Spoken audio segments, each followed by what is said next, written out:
Hi, sorry for not being able to come to class, but this is my section of the assignment.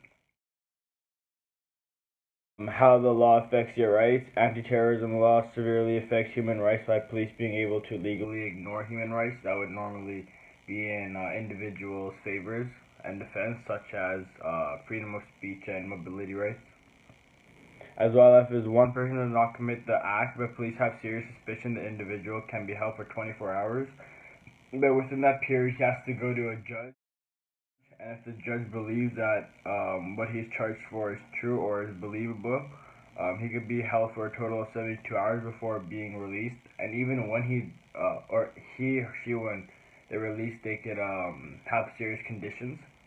These conditions could be like house arrest or stuff relating to the crime or the suspicion. Typical conditions consist of association restrictions, where social media or face-to-face mobility rights, and what you just physically and verbally can do. If police suspect you of having knowledge of future terrorist attacks, can bring you to the court and take you there and take your right to remain silent away, which is in your charter. An overview of the law. After September 11th, 2001, the federal government brought in restrictive anti-terrorism laws like freedom of association. These laws affected suspects' individual rights. Laws that would be in certain individuals' favors were actually used against them. Government compiled official lists of terrorist groups like ISIS. CSIS. CSIS is Canada's main spy agency. It's kind of similar to American CIA. Obtains most of the information, but it gathers them from interviews from people. You have the right not to participate in these interviews with CSIS. You could leave and just get up and walk out of the door by any given time.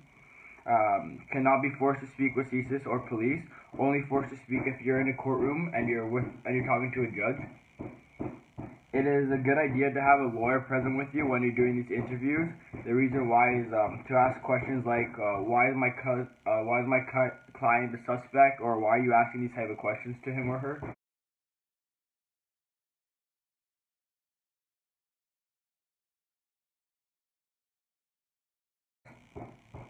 If you have a complaint with CSIS activities, you must first go to the CSIS director and talk to that individual first. If you do not like your response or you're not given a satisfied response, you could then contact SIRC, Security Intelligence Review Community.